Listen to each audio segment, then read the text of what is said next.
वैद्यकीय चर्चासत्राचे अध्यक्ष आमचे विभाग प्रमुख प्रोफेसर देशमुख सर, प्रमुख पाहुणे, सर्व लखपती दिदी आणि त्यांच्या सगळ्या दादांनी. मी खरं तर एवढ्या दादाने बोलून झाल्यानंतर मी ज्यादा काय बोलावं आहे की नाही हा माझ्यासमोर प्रश्न पडलेला आहे. आणि पब्लिक फिनान्समध्ये ज्यांनी विद्यापीठामध्ये प्रशिक्षण दिलं अशा आमच्या धनश्री महाजननी अत्यंत सैद्धांतिक भूमिकेतून जी मांडणी केलेली आहे ती माझ्या दृष्टिकोनातून आजच्या अचिव्हमेंटचा विषय असं मला वाटतं. आणि त्यातल्या त्यात आम्हाला जे अपेक्षित आहे की विद्यार्थ्यांनी व्यक्त व्हावं आणि ते प्रमुख पाहुण्यांनी सहन करावं आहे की नाही. तर या सीमारेषेवर शेवटच्या क्षणी मला बोलायला उभं केलं. मी 0 मिनिटामध्ये ते मांडणार आहे. 0 मिनिट म्हणजे विभाग प्रमुख 1 तासाशिवाय मला बाहेर देतोय ते मध्ये जाऊ देत. त्यामुळं 2 देशमुख सरांपुढं ऐक नाही आम्हाला बोलायचं आणि सुरुवात भरत पवारने केली आणि शेवट अशोक पवार करणार.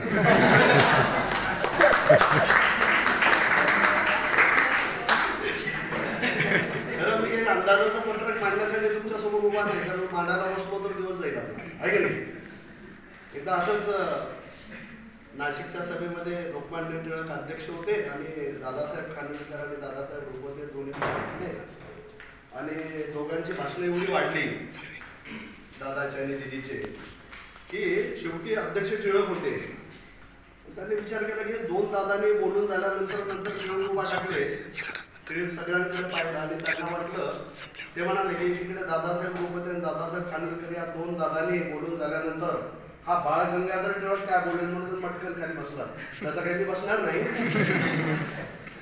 तर मित्र तसं बजेटवर अकॅडमिक स्टॉक कॉलेज आणि इतरत्र मला चुकून बोलवलं जातं, कारण बसग्रेव आम्हाला निर्मळ सरांनी शिकवलं आणि विद्यार्थी दशेमध्येच बजेट कसं वाचायचं, कसं अभ्यासायचं, कसं घ्यायचं, कसं व्यक्त व्हायचं हे आम्हाला त्यांनी शिकवलं. आणि त्यामुळं एकीकडे राम देशमुख सर आणि दुसरीकडे पुरुषोत्तम देशमुख सर आहे की नाही, अशा 2 देशमुख सरांच्या दरम्यान निरगुडे सरांनी आम्हाला जे करून दिलेलं आहे आणि ही संधी उपलब्ध करून दिलेली आहे. तर त्यामध्ये खरं तर मी नाराजीचा सूर या ठिकाणी व्यक्त नाही करणार, पण ओझरता मी एक 4-5 मिनिटामध्ये तुमचा मी आढावा या ठिकाणी घेण्याचा मी प्रयत्न करणार आहे. आणि मला वाटतं की जर आपण या आकड्यांकडे जर पाहिलं तर अंदाजाचं पत्रक हे एवढं अवघड असतं असा भास जगामध्ये या ठिकाणी करून दिलेल्या लोकांनी. आणि त्यामुळं या ठिकाणी तुम्हाला म्हणता येईल की मला एक आमच्या गुरुने सांगितलं की लोकांना कळायला पाहिजे आपण काय बोलतोय, काय व्यक्त होतोय आहे की नाही. त्यामुळं मला त्याच्यातून किती बजेटमध्ये कळालं, पण लोकांना कळावं एवढं आपण ते सादर करावं या दृष्टिकोनातून त्या पीपीटीचं तुमच्यासमोर मी ठेवण्याच्या प्रयत्न करणार आहे. तर खर्च आणि तुटीचा अर्थ भरणा यांनी युक्त प्रयुक्त अशा पद्धतीचं ते अंदाजाचं वार्षिक अंदाजाचं एक पत्रक असतं. परंतु हे केंद्रीय अंदाजपत्रक आता हे मध्येच आंतरिक कुठून आलं बरं का.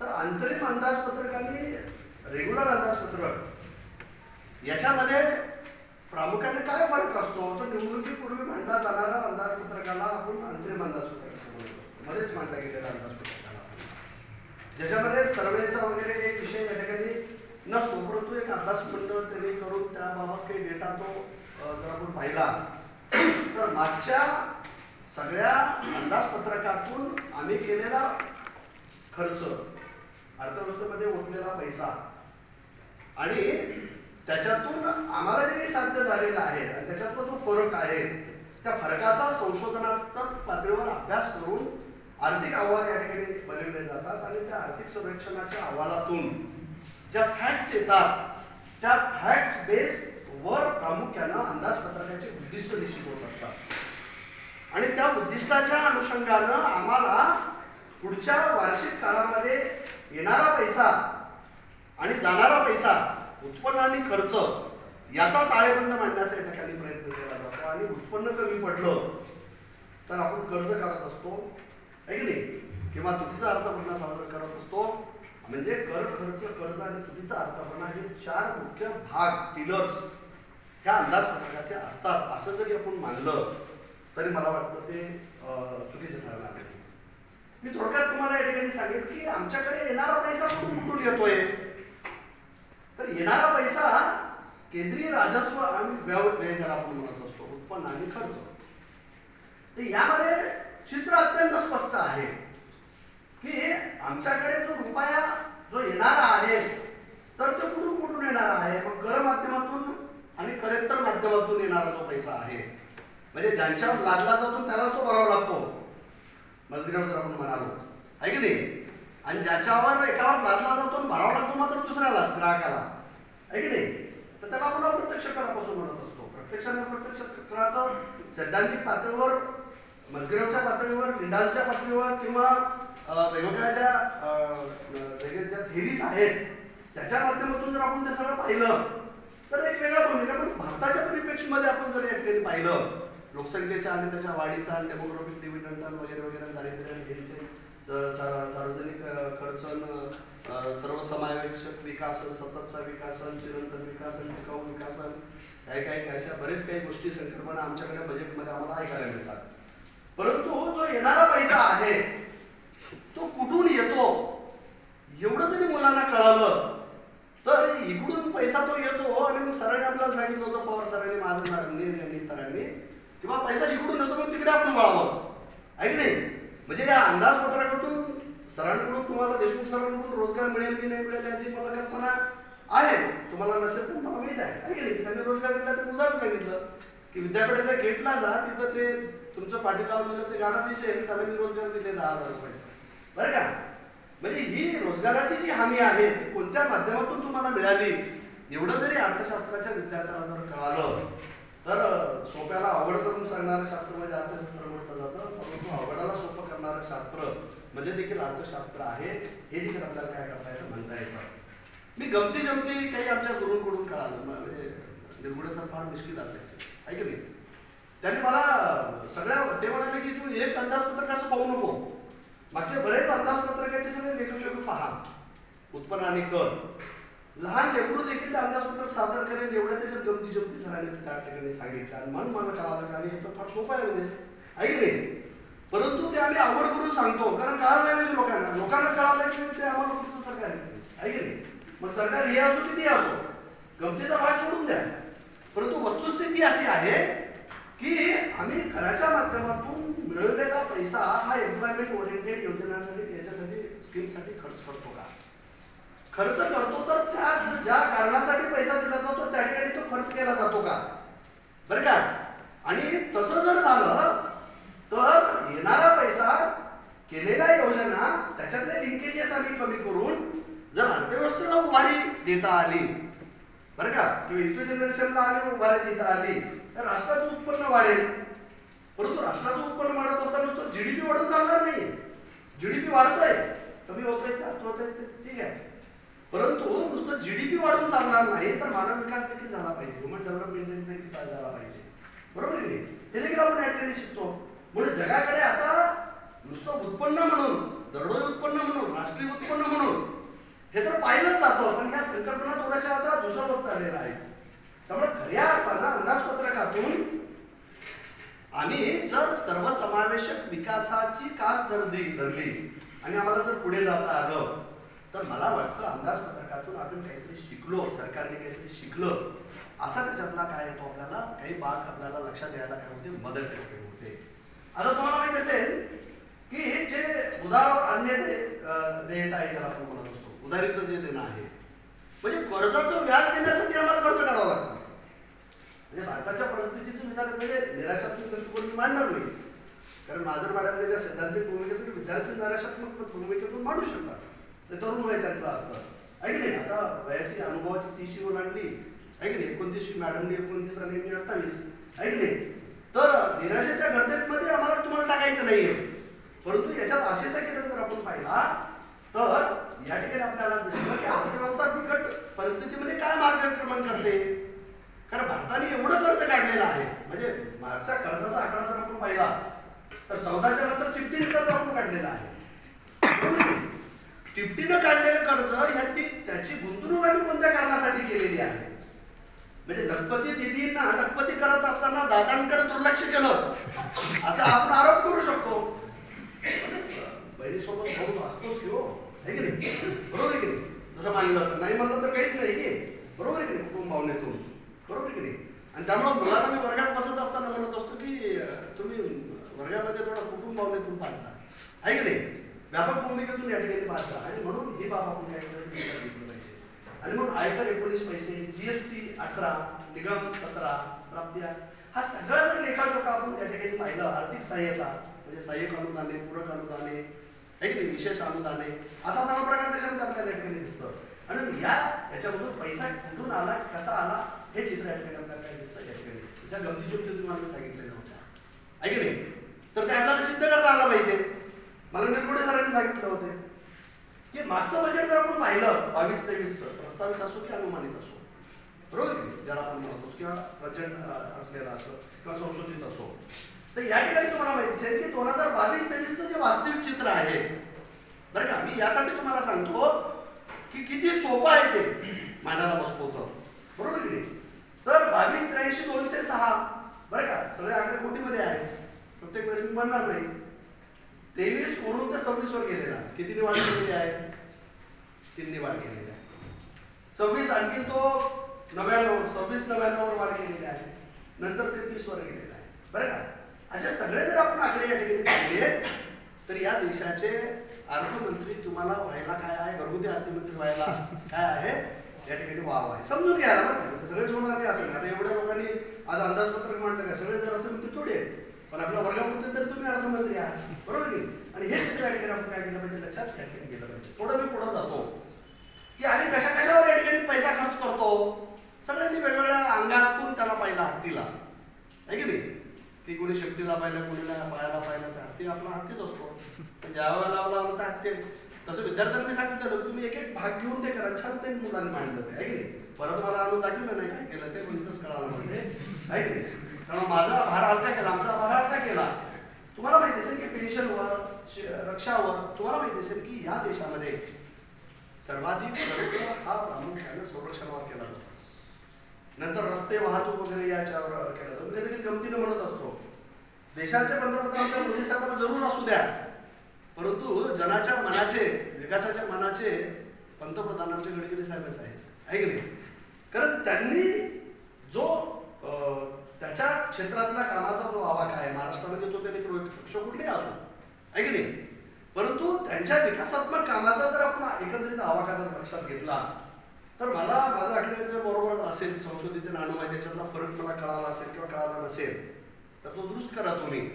तर सर्वाधिक खर्च त्यांनी या क्षेत्रामध्ये केलेला आहे. आणि म्हणून ही बाब आपण काय केली पाहिजे, लक्षात घेतली पाहिजे की त्यांना आपण या देशाचा विकास पुरुष म्हणून काय करू शकतो, या ठिकाणी पाहू शकतो. आणि शेवटी मॅडम म्हणाल्या की बाबा आम्ही या निराशात्मक दृष्टिकोनातून एक आशात्मक दृष्टिकोनातून, आहे की नाही, असं पाहत असताना सैद्धांतिक भूमिकेतून ते आपण पाहिलं पाहिजे. शेवटी सरकारकडे पैसा येणारा कुठे असतो, जनतेकडून येत असतो ना, तो काय आकाशातून थोडी पडत असतो, बरोबर की नाही. फक्त गंमत या ठिकाणी एवढंच होती की कर्जाचं प्रमाण तिप्पट वाढलेलं असताना उत्पन्न सरासरीने सगळ्यांचं दुप्पट वाढायला पाहिजे, शेतीचं उत्पन्न दुप्पट वाढायला पाहिजे. मी प्राध्यापक म्हणून लागलो, देशमुख सर, राम देशमुख सर, आपले शंकर देशमुख सर माझे हेड होते शंकरनगरला. आम्ही 2 पगारी खर्च करून मराठवाड्यातलं उत्पादन येत्या 10 वर्षात दुप्पट करता येईल का, हा विषय मराठवाडा अर्थशास्त्र परिषदेचा घेतला. 2 पगार गेले आमची, गारदार आम्ही, बरं का, त्याच्यावर भीतिका काढल्या. डॉक्टर बाबासाहेब आंबेडकरचे आर्थिक विचार, आहे की नाही, मानायलाच तयार होते की आंबेडकर हे आर्थिक विचार त्या काळातली गोष्ट, आहे की नाही. ज्यावेळेस मी लागलो तर त्यांना वाटलं सांगतो आजचे नाही, बरं का. तर या ठिकाणी तुम्हाला माहित असेल की शेती उत्पादन दुप्पट किती दिवस दुप्पट बनता तुम्ही, आहे की नाही. आणि म्हणून आज खऱ्या अर्थानं दुसरा एक महत्वाचा मला लाभ झाला जिजाऊचे ज्याला वंशज म्हणत होतो, खऱ्या अर्थानं जिजाऊचे वंशज, आहे की नाही, की त्यांचं नाव मी पूर्वीपासून राजीव दीक्षित सोबत मी 3 वर्ष काम केलं. आश्रमात आम्ही होतो, गुजरातच्या विडचेच्या आश्रमात. म्हणजे मॅट्रिकला असताना होतो मी, मॅट्रिकला हॅट्रिक केलेली आहे, एका दिवशी निघाला होता, परीक्षा नाही आलं, आहे की नाही. 12वीला मात्र मी आहे की नाही. तर राजू दीक्षित आणि नारायणराव पांढरी पांडे त्या आश्रमामध्ये त्यांनी नारायणराव पांढरी पांडे 27 वर्ष प्रयोग केला असेल आणि नाडेप खताचा त्यांनी तो शोध लावला बरं का. नाडेप खताचा बिना खर्चाचा खत आणि ते प्रयोग आम्ही NSS मधून वगैरे करायचो आहे की नाही. सांगायचं तात्पर्य असं आहे की आज मला अजय सरांची भेट झाली माझ्या दृष्टीकोनातून जाधव सरांची फार महत्वाची आहे. फार मोठा माणूस फार आपला देशात असेल त्याचा आदर्श जर आम्हाला घेता आला तर तुम्ही कोणी उपाशी बनणार नाही बरं का. दुसरी गोष्ट मला सरांनी एक जबाबदारी टाकली होती देशमुख सरांनी की ते प्लेसमेंट सेलचं काहीतरी करा सर तुम्ही बरं का. तर प्लेसमेंट सेलच्या संदर्भामध्ये सरांचा तर पुढाकार आहेच परंतु परवा आम्ही एक पुण्याला योजना आम्ही लॉन्च केली आमच्या भाषेच्या 27 युनिट आहेत रेडिओलॉजीचे आणि त्यांनी बँकिंग सेक्टर ओपन सुरू केलेलं आहे. तर त्याच्यामध्ये भरपूर मुलांना प्लेसमेंट आपल्याला करता येईल. काय आहे त्याच्यामध्ये बरं का की त्या ठिकाणी प्रत्येक जिल्ह्याला आम्हाला जिल्हा प्रमुखांनी उपजिल्हाप्रमुख या ठिकाणी नेमायचा बरं का. अर्थ खात्याचा अर्थमंत्री नेमायचे आणि त्यांना प्रामुख्यानं मायक्रो फायनान्स ज्याला आपण म्हणत असतो बरं का. लोकांना पैसा वाटायचा. आम्ही 100 पॉम्पलेट मागच्या महिन्यामध्ये पुण्याला वाटली तर 75 लोकांनी 75 लाख रुपये संध्याकाळी घेऊन गेले बरं का. फक्त ते दररोज ते ATM वर 5% व्याजदरांना त्यांना महिन्याला तेवढ्या व्याजदरावर छोटे किरकोळ व्यापारी ते घेतात आणि ते पैसे ऑटोमॅटिक जमा होतात आहे की नाही. आणि त्याच्यातून 5 म्हणजे 12% एवढं इन्कम त्याच्यातून मिळतं. परंतु लोकांना अल्पमुदतीचं कर्ज दैनिक कर्ज या ठिकाणी पाहिजे. पुण्यासारख्या ठिकाणी 100 पॉम्पलेट वाटल्यानंतर 75 लोकांनी 75 लाख रुपये संध्याकाळपर्यंत घेऊन गेले आहे की नाही. आता त्या आमच्या भाषाचा मोठा आवाका असल्यामुळे त्यांचे पैसे खुले झाल्यामुळं त्यांनी 100 कोटीची कर्ज काढलेली होती. 28 रेडिओलॉजीच्या हॉस्पिटल त्याची फिटलेले तो पैसा पुढे झाला त्याला मी सांगितलं असं म्हणतो आहे. तर त्यामुळे ट्रायल बेसवर त्यांनी ते प्रोजेक्ट सुरू केलेला आहे. तर त्याच्या माध्यमातून आपण काही रोजगाराच्या बाबतीमध्ये काही करता येतं का तर त्या दृष्टिकोनातून मी ते पाहतोय. म्हणजे घंटाभर जरी आपण गेलो तर ते पैसा वाटतोय. पैसा कोणाला घ्यायचा नाही आपल्याला पैसा द्यायचा आणि ऑटोमॅटिक वसूल करायचा आहे. म्हणून या ठिकाणी अंदाजपत्रकामध्ये उत्पन्नाचा भाग या ठिकाणी आपल्याला बेरोजगारीचा भाग घेतलेला आहे आपल्याला दूर या ठिकाणी करता येतो आणि म्हणून ही बाब आपण काय केली म्हणजे लक्षात घेतली पाहिजे. आता कुठेतरी भांडवली वगैरेचा विषय या ठिकाणी सांगितला की 11 111 ऐकले आणि मग भांडवली खर्चाचा जो भाग आला 11% त्याच्यामध्ये वाढ झालेली आहे. विदेशी गुंतवणुकीमध्ये जी वाढ झालेली आहे या सगळ्या बाबतीमध्ये जरी चित्र आपण या ठिकाणी पाहिलं तर चित्र हे विचित्र आहे विदारक आहे. परंतु आम्ही आंतरिक अंदाजपत्रकातून कितपत अपेक्षा आम्ही करायला पाहिजे बरं का याला देखील या ठिकाणी मर्यादा आहेत आणि त्यामुळे त्या मर्यादेच्या पलीकडे जाऊन आम्ही या सगळ्या घटना घडामोडीकडे आम्ही डोळसपणाने या ठिकाणी पाहिलं पाहिजे. आणि जोपर्यंत आपण या सगळ्या घटना घडामोडीकडे आम्ही डोळसपणाने या ठिकाणी पाहणार नाही तोपर्यंत खऱ्या अर्थानं आमच्या देशाचा विकास होणार नाही आणि निराशाचा दृष्टिकोन आपल्याला बाळगून चालता येणार नाही. तर आपल्याला पुढे काय करायला पाहिजे या ठिकाणी जायला पाहिजे. आणि म्हणून या ठिकाणी त्यांनी सांगितलं की विकसित भारताचं स्वप्न त्यांनी दाखवलं. ही खरी गोष्ट आहे की आम्ही $5 ट्रिलियन ही इकॉनॉमी करण्याचं किंवा गरिबी निर्मूलनाचं किंवा सर्वांना घर देण्याचं जे टार्गेट ठेवलेलं होतं ते वर्षाने आता ओलांडलेलं आहे. तरी आम्ही देऊ शकलो नाही तर काय आता कोविड-19चा त्याच्यामध्ये विषय आलेला होता. आमच्या सरकारची बदनामी आम्ही कशी करू काय करायची काय साध्य होणार त्याच्यातून तुम्हाला चर्चा आपल्याला करता येईल या ठिकाणी. कोविड-19च्या परिस्थितीमध्ये जर भारत गेला नसता तर या टार्गेटला देखील पूर्ण करण्याचं काम कदाचित सरकारने केलं असतं. अशा पद्धतीने त्याच्याकडे आपण काय केलं पाहिजे या ठिकाणी पाहिलं पाहिजे किंवा टीका टिप्पणी म्हणून त्या ठिकाणी आपण पाहिलं नाही पाहिजे आहे की बोलण्यासारखं त्याच्यामध्ये भरपूर काही आहे. आणि म्हणून या ठिकाणी रेल्वे असेल किंवा वेगवेगळ्या ज्या पायाभूत सुविधा ज्या असतील किंवा ज्याला आपण PM आवास योजना ज्याला आपण या ठिकाणी म्हणू शकतो हे देखील आपल्याला काय करता येतं पाहता येतं. त्याचा एक भाग त्याच्यातला बोलायचा राहून गेला की आपण म्हणतो की संविधानामध्ये याचा बजेट म्हणून कुठे उल्लेख नाही. खरं आहे ते परंतु बजेट म्हणून उल्लेख नाही असं एवढं म्हणून आपल्याला जमणार नाही. तर या ठिकाणी तुम्हाला माहिती असेल की भारतीय संविधानामध्ये फायनान्स बिल कर वसुली करण्यासाठीचा कायदा आपल्याला करावा लागतो. संसदेमध्ये तो पारित करावा लागतो आणि कर वसुली करण्यासाठीच ते बिल ठेवल्यानंतर त्याचं कायद्यात रूपांतर होतं. मग देशामध्ये आपल्याला कलेक्शन करता येतं टॅक्स कलेक्शन ज्याला आपण फायनान्स बिल ऍक्ट त्याला आपण म्हणत असतो. त्याच्या माध्यमातून आपण कर गोळा करत असतो. दुसरा त्याच्यामध्ये संविधानामध्ये जो दुसरा महत्वाचा भाग आहे जो बऱ्याच लोकांना त्याच्यामध्ये आलेला नाही अप्रोप्रिएशन बिल ज्याला आपण म्हणत असतो संविधानामध्ये. तर ते अप्रोप्रिएशन बिल ज्याला आपण म्हणजे खर्चास मान्यता देण्याचं जे बिल आहे आहे की त्याचा कायद्यामध्ये खर्च मान्यता द्यायची तर संसदेतून ते करावं लागतं बरं का. आणि त्याच्यानंतर तुम्हाला माहीत असेल की ॲन्युअल स्टेटमेंट ज्याला आपण म्हणत असतो किंवा ॲन्युअल स्टेटमेंट बिल ज्याला आपण म्हणत असतो तो त्याच्यातला एक भाग असतो की त्याच्यामध्ये आपल्याला हिशोब वगैरे करावा लागतो. याचा उल्लेख संविधानामध्ये आहे बरोबर की नाही. म्हणजे अर्थशास्त्राच्या विद्यार्थ्यांनी संविधानामध्ये याचा उल्लेख नाही एवढं मोगम म्हणून आपण थांबायचं नाही. तर थोडंसं ते बारकाईने आपण मध्ये जाऊन जर आपण पाहिलं तर आपल्याला या सगळ्या गोष्टी काय करता येतात त्या ठिकाणी आपल्याला या ठिकाणी पाहता येतात. त्याच्यानंतर तुम्हाला माहीत असेल की यामध्ये SC ST आणि इतर समाजासाठीच्या ज्या योजना असतात ज्याला आपण प्लॅन म्हणत असतो आहे की नाही त्या प्लॅनचा देखील विषय संविधानिक तरतुदीमध्ये या ठिकाणी आलेला आहे. जेंडर बजेट हा देखील संवैधानिक तरतुदीमध्ये विषय आलेला आहे. म्हणून अशा बरेच बारकावे त्याच अनुषंगानं जे राहिलेले मुद्दे जे आहेत या ठिकाणी आपल्याला काय करता येतात म्हणजे सांगता येतात. आणि म्हणून अमृतकाल असेल किंवा त्याच्या संदर्भातला जो स्ट्रॅटेजिकल जो व्ह्यू आहे बजेटचा जो आहे तो आपल्याला मागच्या बजेटला विसरून या बजेटकडे पाहता येणार नाही बरं का. म्हणजे ते बजेट झालं आणि ती पोलीपाटी केली असं नाही आहे. लॉंग टर्म देखील आपण या बाबतीमध्ये पाहत असतो. 11th प्लॅनचे टार्गेट आपण 12th प्लॅनपर्यंत सुद्धा ठेवलेले होते नंतर देखील ठेवलेले होते. साध्य किती हा त्याचा विषय आहे. त्यामुळे बजेटकडे थोडंसं दाब करताना आपण काय केलं पाहिजे या ठिकाणी पाहिलं पाहिजे की तेव्हा वार्षिकच नसतात पंचवार्षिकच नसतात तर काही ऑब्जेक्टिव्ह हे लॉंग टर्म बेस देखील या ठिकाणी काय असतात या ठिकाणी असतात. आणि म्हणून PM गतिशक्ती हा त्याच्यातला विषय मागच्या अंदाजपत्रकामध्ये होता. तर PM गतिशक्तीला देखील या अंदाजपत्रकामध्ये घेतलेलं म्हणजे तो काही राहिला का तिथे. तर PM गतिशक्तीमध्ये तुम्हाला माहिती असेल की रेल्वे कॅरिडॉरचा उल्लेख झाला. कॅरिडॉरचा उल्लेख काही लोकांनी केला बरं का.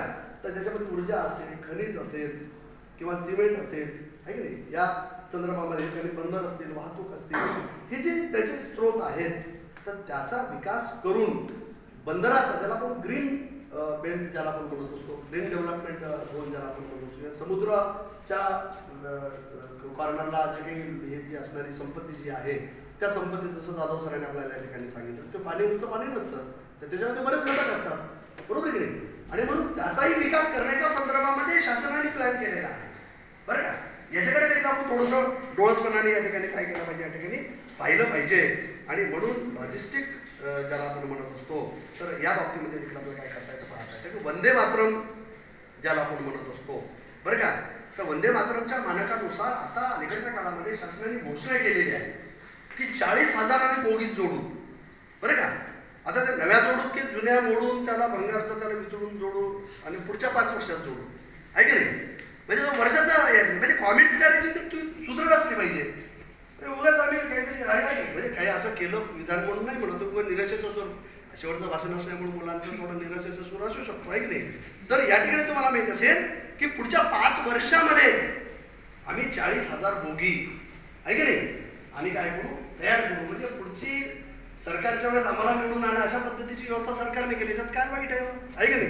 तुम्ही असलं तर मी तेच करणार आहे की नाही. आणि म्हणून ज्यांच्या हातात सरकार आहे की नाही बिना सरकार नाही उद्धार आहे की नाही. म्हणून या ठिकाणी त्यांनी हे या ठिकाणी केलेलं आहे. म्हणून नमो भारत जे रेल्वे प्रणाली आहे मेट्रो जे आहे बरं का. आता मेट्रोच्या संदर्भात टीका टिप्पणी करत असतो पण काही मॉडेल बेस त्यांनी केलं असेल आणि गुजरातून निवडून येऊन त्यांनी गुजरातला नेलं असेल त्याच्यात वाईट वाटून घ्यायचं काय कारण आहे की नाही. तुम्ही पंतप्रधान देशाच्या आहे की नाही.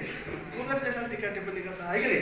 करा जरूर करा तुमचा तो अधिकार आहे पण माझं म्हणायचं काम आहे विद्यार्थी म्हणून. आणि म्हणून ही बाबा काय केली पाहिजे या ठिकाणी नेली पाहिजे. आणि म्हणून मी असं बोलल्यामुळे मला काही फार साध्य होणार आहे असं त्याचं फार म्हणू नका तुम्ही किंवा कुठल्या पक्षी भूमिकेतून मी बोलता असंही मानण्याचं काही कारण नाही किंवा नसं झालंच चुकून तर तुम्हाला दुःख मानण्याचं काही कारण नाही. आणि म्हणून ही बाब आपण काय केलं लक्षात या ठिकाणी घेतली पाहिजे. आरोग्य असेल आवास असेल रेल्वे असेल या संदर्भामध्ये बऱ्याच गोष्टी या ठिकाणी सांगितलेल्या आहेत. बऱ्याच गोष्टीची चर्चा अंदाजपत्रकाच्या अनुषंगाने या ठिकाणी आपल्याला करता येईल. परंतु मला सांगायला आनंद या ठिकाणी वाटतो की या सरकारमध्ये नोमॅड्स टुवर्ड द स्टॅट्युटरी सेफगार्ड आयोगासाठी नियुक्ती केलेली होती 20 प्रकरणाची. आणि भारत सरकारने नीती आयोगामध्ये वेलफेअर डेव्हलपमेंट बोर्ड नोमॅड्ससाठी एकदा ते दादाने सादर केलं होतं. ते वेलफेअर डेव्हलपमेंट बोर्ड स्थापित केलं. सगळ्या राज्याला सूचना केलेल्या आहेत आणि त्या संदर्भातल्या स्कीम काही उभ्या राहिलेल्या आहेत. ते बारकावे आम्ही सांगितलं पाहिजे की आहे की नाही. किंवा महाज्योती आपला प्रोजेक्ट म्हणून झाले वसंतराव नेकाळकर केंद्राचा मी CM कडे होतो 1RB आता होते तर या बाबतीमध्ये याच्यातून आपण शिकून काहीतरी आपण प्रोजेक्ट बेस आपण सरकारकडे मांडलं पाहिजे आणि नंतर त्याच्यावर आपण टीका टिप्पणी केली पाहिजे. टीका टिप्पणी जरूर करा. मला या ठिकाणी बोलवलं आहे की नाही, एवढा दादा आणि दादींमध्ये मला सहन केलं, मला ऐकून घेतलं, कोणी उठला नाही, निघून गेला नाही, त्याबद्दल या ठिकाणी सर्वांचा धन्यवाद व्यक्त करून मला देशमुख सरांनी संधी दिल्याबद्दल त्या ठिकाणी पुढे त्यांचे मी आभार मानतो आणि थांबतो. जय हिंद, जय महाराष्ट्र.